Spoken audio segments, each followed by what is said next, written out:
اعوذ باللہ من الشیطان الرجیم بسم اللہ الرحمن الرحیم۔ کروڑوں درود نبی کریم صلی اللہ تعالی علیہ وسلم کی ذات اقدس پر۔ ناظرین السلام علیکم۔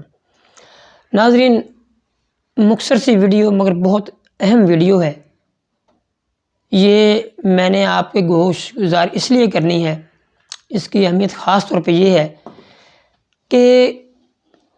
تقریباً میڈیکل کے شعبے سے ہر بندے کو تعلق رہتا ہے، ضرورت پڑتی ہے، مجبوری ہے، اللہ تعالیٰ کا نظام ہے، انسان بیمار ہوتا رہتا ہے، ہسپتالوں میں جانا رہتا ہے، پرائیویٹ ہسپتالوں میں بھی، سرکاری ہسپتالوں میں بھی۔ کوئی عام آدمی یہ خواب نہیں دیکھ سکتا تھا کہ پرائیویٹ ہسپتال میں وہ عام ایک آدمی علاج کروا سکے، مگر ہیلتھ کارڈ نے یہ آسانی بنا دی ہے کہ عام آدمی پرائیویٹ ہسپتال میں پرائیویٹ طور پہ علاج کروا سکتا ہے، عزت کے ساتھ کروا سکتا ہے، اور یہ پاکستان کی تاریخ میں بہت بڑا واقعہ ہے۔ مگر آج میں نے ہیلتھ کارڈ پہ تو خیر میں نے بہت پہلے بھی بات کی، آج جو میری بات چیت کا عنوان ہے یا میری گفتگو ہے وہ یہ ہے کہ جو سرکاری ہسپتالوں میں لوگوں کو مشکلات پیش آتی ہیں، ان کو ٹیسٹوں کا ٹائم لمبا ملتا ہے، ان کو آپریشن کا ٹائم لمبا ملتا ہے، ادویات مفت نہیں ملتی، اور بہت ساری ایسی چیزیں ہیں۔ تو ان سروسز کو بہتر طریقے سے کیسے آپ حاصل کر سکتے ہیں؟ موسٹلی ایسا ہوتا ہے کہ سروسز موجود ہوتی ہیں مگر لا علمی ہے، یا سم ٹائم غفلت ہے، یا سم ٹائم ایسا ہوتا ہے کہ ہم دانستہ نادانستہ طور پہ اگنور کر جاتے ہیں چیزوں کو، اور ہم وہ سروس نہیں لے سکتے جو کہ گورنمنٹ نے دی ہوئی ہے، مگر ہم اس کو اس کے حصول میں غفلت کا برتاؤ کرتے ہیں۔ سم ٹائم ڈیفینیٹلی ادارے کی طرف سے بھی ایشوز آ سکتے ہیں، مگر کم از کم جو ہم نے کوشش کی ہوتی ہے، یا ہم نے کوشش کرنی ہوتی ہے، یا ہم نے محنت کرنی ہوتی ہے، یا ہم نے جو کام کرنا ہوتا ہے، اگر ہم وہ بھی نہیں کرتے تو ہمیں کسی بھی طرح سے ادارے کو، ہسپتال کو اس طرح کی بات چیت، ہم بات کو نیگیٹو کر جاتے ہیں کہ جس کی ضرورت نہیں ہوتی، کیونکہ غفلت ہماری طرف سے ہوتی ہے۔ لہٰذا میں آپ کو کچھ چیزیں ایسی بتاؤں گا کہ جس سے آپ اپنی سروسز بہتر طریقے سے لے سکتے ہیں۔ بلکہ میں جس وجہ سے میں یہ ویڈیو کر رہا ہوں، پچھلے دنوں کسی خاتون نے میری یہ ویڈیو کوئی دیکھی تھی ہسپتالوں کے حوالے سے، ان کو آئیڈیا تھا کہ یہ میں ویڈیوز کرتا ہوں، اور خاص طور پہ لاہور کے اور پاکستان کے ہسپتالوں کے حوالے سے میں انفارمیشن دیتا ہوں۔ انشاءاللہ یہ سلسلہ بھی چلنا ہے اور بڑا لمبا چلے گا، اس میں بہت ساری انفارمیشن ہوتی ہے اور میں دیتا رہتا ہوں، انشاءاللہ دیتا رہوں گا۔ ان کا کوئی پتے کا ایشو تھا، خاتون تھوڑی ایجڈ تھیں، ان کو ٹائم لمبا مل رہا تھا، مختلف ہسپتالوں کے چکر لگائے مگر ان کی سنوائی نہیں ہو رہی تھی، تو میں نے ان کی تھوڑی سی رہنمائی کی، ان سے بات چیت کی، ان کا ساری ہسٹری لی، پوچھا۔ خیر ان کا کام الحمدللہ ہم نے کروا دیا جیسے بھی ہو سکتا تھا، مگر میں نے سوچا کہ جیسے لا علمی کی بنیاد پہ یہ خاتون اتنے زیادہ چکر کاٹ رہی ہے ہسپتالوں کے، تو کیوں نہ میں اس پہ ایک ویڈیو کر دوں تاکہ تمام لوگ جو سرکاری ہسپتالوں سے سروسز لیتے ہیں ان کے لیے آسانی ہو جائے۔ تو ہسپتال جو ہوتے ہیں، سرکاری ہوں، پرائیویٹ ہوں، ٹرسٹ ہوں، کوئی بھی ہسپتال ہے، اس میں مین 3 شعبے ہوتے ہیں، جس میں ایمرجنسی ہے، آؤٹ ڈور ہے، وارڈز ہوتی ہیں۔ ایمرجنسی جو ہے وہ کسی بھی ہسپتال میں، کسی بھی سرکاری ہسپتال میں، خاص طور پر ٹیچنگ ہسپتال جو ہیں، ٹیچنگ ہسپتال وہ ہوتے ہیں جہاں پہ ڈاکٹرز پڑھتے ہیں یا الائڈ ہیلتھ سائنسز کے بارے میں پڑھایا جاتا ہے، ڈاکٹر کی کوئی تعلیم حاصل کرتے ہیں، ان کو ضرورت ہوتی ہے کہ وہ مریضوں پہ، آپ اس کو کسی طرح سے تجربات بھی کہہ سکتے ہیں کہ وہ آپ پروفیسر جو ہیں، ڈاکٹر جو ہیں، وہ علاج معالجہ کرتے ہیں، اور وہ ڈاکٹر جو بن رہے ہوتے ہیں وہ دیکھتے ہیں کہ یہ کیا کر رہے ہیں، کیسے کر رہے ہیں، کیسے پیشنٹس آتے ہیں، تو وہ تعلیم کا ذریعہ بھی بنتے ہیں وہی پیشنٹس۔ اسی لیے موسٹ پرابلی ان کو دوائیاں بھی فری دی جاتی ہیں، مگر یہ بھی میرا خیال ایک وقت تھا، ایک ٹائم تھا جب دوائیاں جو ہیں وہ مفت نہیں ملتی تھیں۔ جو ہی کوئی مریض ایمرجنسی میں جاتا تھا، ایک بڑی لمبی لسٹ دوائیوں کی دے دی جاتی تھی مریض کو، اور وہ باہر سے جا کے دوائیاں لاتے تھے، اور وہاں پہ عملہ صرف ان کو سہولت دیتا تھا کہ وہ دوائیاں لگا دیتے تھے۔ اب چودھری برادران کی جب حکومت آئی تھی،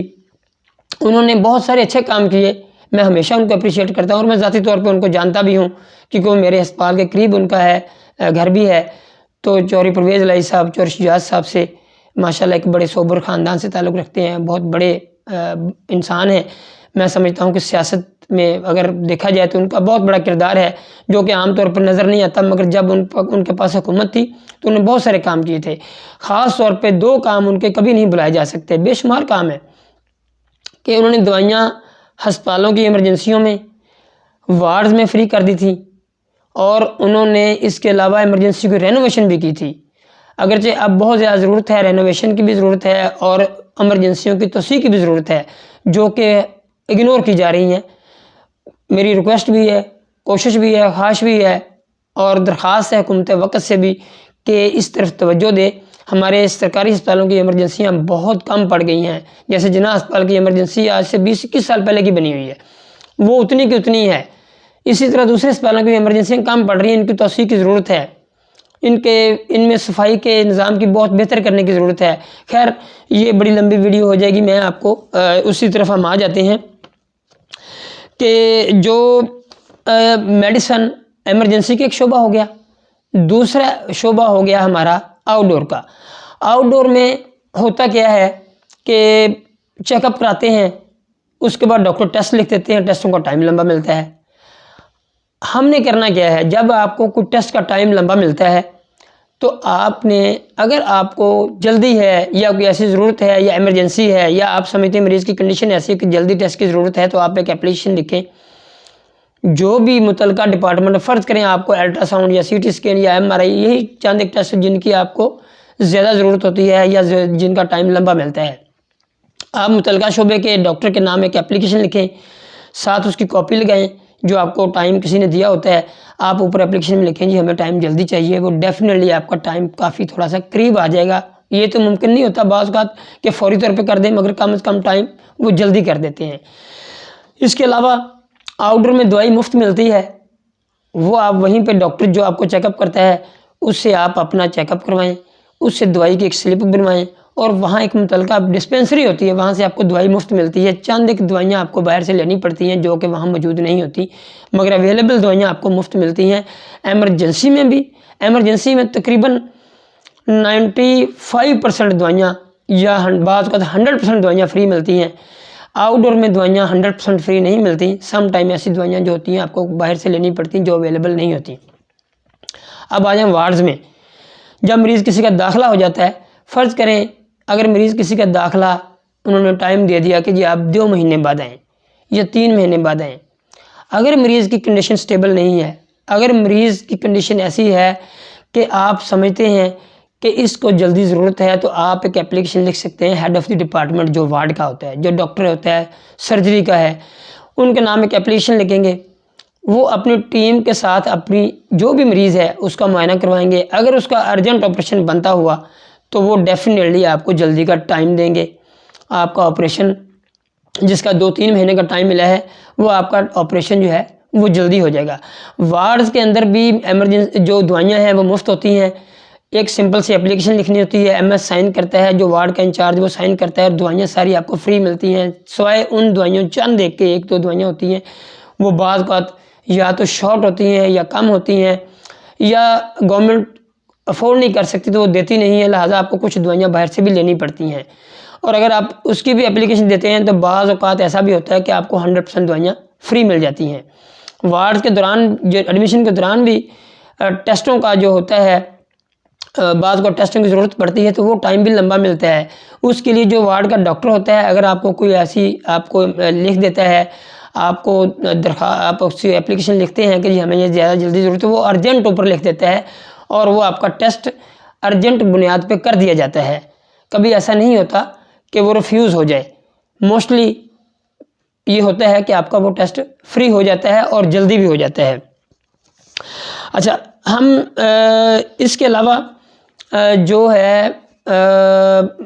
جو میڈیسن کے حوالے سے اکثر کمپلین آتی ہے کہ بعض اوقات ایمرجنسی میں بھی دوائی لکھ دیتے ہیں ڈاکٹرز کے باہر سے لے آئیں، مگر آپ کوئی ایسی شکایت ہو یا کوئی ایسا مسئلہ ہو تو ہر جتنی بھی ایمرجنسیز ہیں اس کے ساتھ ایک MS کا دفتر ہوتا ہے، AMS یا ایڈیشنل جو سپرڈنٹ ہوتے ہیں، یا کوئی بھی ایک آپ کا وہاں پہ ڈیوٹی پہ نمائندہ موجود ہوتا ہے گورنمنٹ کا، جو کہ کمپلینٹس سیل ہوتا ہے، وہاں پہ آپ جا کے ریکویسٹ کریں گے تو وہ آپ کو پورا اسٹیٹس بتائیں گے کہ یہ آپ کو دوائی باہر سے کیوں لکھ کے دے گئی ہے، جو کہ اکثر لکھی نہیں جاتی۔ آپ وہاں پہ جائیں گے، وہ پتہ کریں گے، وہ اویلیبل جو بھی دوائی ہوگی آپ کو وہیں سے ملے گی۔ اس لیے پریشان ہونے کے بجائے آپ اپنی اپلیکیشن دیں، آپ اپنی کمپلین کریں، آپ کو وہ دوائی یا تو فری ملے گی یا بہت ضروری ہوا تو آپ کو باہر سے منگوانی پڑے گی۔ اس کے علاوہ میں صحت کارڈ کے حوالے سے تھوڑی سی ایک اور بات کر دوں کہ صحت کارڈ کے حوالے سے اکثر یہ دیکھا گیا ہے کہ وہ لوگ ابھی باتیں کرتے ہیں کہ جی صحت کارڈ کی جو مدت ہے وہ 10 سال ہے، کہ جی 10 سال تک وہ جو 10 لاکھ ہر خاندان کو ملنا ہے، یا اس کی دوائیاں فری ملنی ہیں، یا اس کا ٹیسٹ ہونے ہیں، یا ان کا جو آپریشن ہونے ہیں، یا ان کو جو علاج معالجہ ہونا ہے، ایسا نہیں ہے، یہ 1 سال کی مدت ہے۔ خاص طور پہ میں ریکویسٹ کروں گا کہ کسی بھی ایسی بات پر سیاست نہیں کرنی چاہیے۔ آپ جو پاکستان میں عوام کے حق میں چیز ہو اس کو اپریشیٹ کریں، چاہے وہ کوئی بھی کرے۔ صحت کارڈ آپ اندازہ نہیں کر سکتے یہ کتنا بڑا، ایک بہت بڑا میں سمجھتا ہوں کہ بریک تھرو ہے پاکستان کی ہسٹری میں، میڈیکل ہسٹری میں۔ تو اس حوالے سے کوئی بھی ایسی انفارمیشن نہ پھیلائیں جو غلط ہو اور جو نقصان کا باعث بنے، لہٰذا کوشش کریں۔ میں بلکہ حکومت وقت سے ریکویسٹ کروں گا کہ وہ ایجوکیشن کے حوالے سے بھی ایسا ایک پلان لائیں۔ بہت سارے بچے تعلیم سے محروم ہو رہے ہیں، انصاف کے حوالے سے بھی ایسی کوئی پالیسی اپنائیں کہ لوگوں کو انصاف بھی جلدی ملے، ایجوکیشن فری ملے۔ پرائیویٹ علاج معالجے کے لیے کارڈ متعارف کرایا گیا ہے، پرائیویٹ جو تعلیم حاصل کرنا چاہتے ہیں بچے، بڑے شائننگ ہمارے پاکستان کے بچے ہیں، وہ تعلیم حاصل کرنا چاہتے ہیں، ان کو آپ کوئی ایسی اسکیم جیسے صحت کارڈ کی ہے، ایسا کوئی سلسلہ اس کو انٹروڈیوس کرایا جائے تاکہ جو وہ بچے جن کو پرائیویٹ تعلیم کی ضرورت ہے وہ حاصل کر سکتے ہیں، شائننگ ہیں، اچھے ہیں، پڑھ سکتے ہیں۔ ہمارے بہت بڑے ایسے طبقہ ہے جن میں بہت اچھے اسٹوڈنٹس ہیں مگر وہ تعلیم سے محروم رہ جاتے ہیں، یا وہ ایسی جگہ پر پڑھتے ہیں جہاں پہ وہ اپنا علم حاصل نہیں اس طرح کر پاتے جن کی ان کو ضرورت ہوتی ہے، لہذا اس پہ بھی حکومت کو ایک اچھا اپنانا چاہیے۔ تو یہ خیر میں اگر دیکھے جائے تو میں یقین مانیں اس پہ اتنی بڑی ویڈیو بنتی ہے کہ میرے وہ اتنی ٹریفک آ رہی ہے میرے ذہن میں، بہت ساری باتیں میرے اتنی ذہن میں نے بلکہ لکھی ہوئی کوئی بات بھی نہیں پئی، کیونکہ میرے ذہن میں باتیں اتنی آ گئی کہ میں نے کچھ زیادہ ایسی باتیں کر دی جو ضروری تھیں۔ تو یہ خیر اس پہ میری ویڈیو انشاءاللہ دوبارہ بھی کروں گا، مگر یہ ضروری تھی چند ایک چیزیں، کیونکہ اور یہ پتے کے حوالے سے میں یہ بھی ایک آپ بات بتا دوں، پتے کے حوالے سے اکثر لوگ پریشان رہتے ہیں۔ پتے کی تکلیف اگر کسی کو ہوتی ہے تو وہ اپنے ڈاکٹر سے معائنہ کروانے کے بعد، کیونکہ پتے میں پتھریاں ہو جاتی ہیں، اکثر ہو جاتی ہیں، اگر پتے کی پتھری موجود ہے اور آپ کو وہ تنگ نہیں کر رہی، درد نہیں کر رہی، تو اس کو اکثر چھیڑا نہیں جاتا، اس کا آپریشن اسی وقت کیا جاتا ہے جب وہ تنگ کرنا شروع کرے یا درد کرے یا آپ کے لیے ڈسٹربنس کا باعث ہو، لہٰذا ڈاکٹر اس کو ڈیلے اس وقت کرتے ہیں جب فوری آپ کو ضرورت نہیں ہے آپریشن کی۔ جب آپ کو ضرورت ہوتی ہے تو ڈیفینیٹلی وہ آپ کا آپریشن جلدی کر دیتے ہیں۔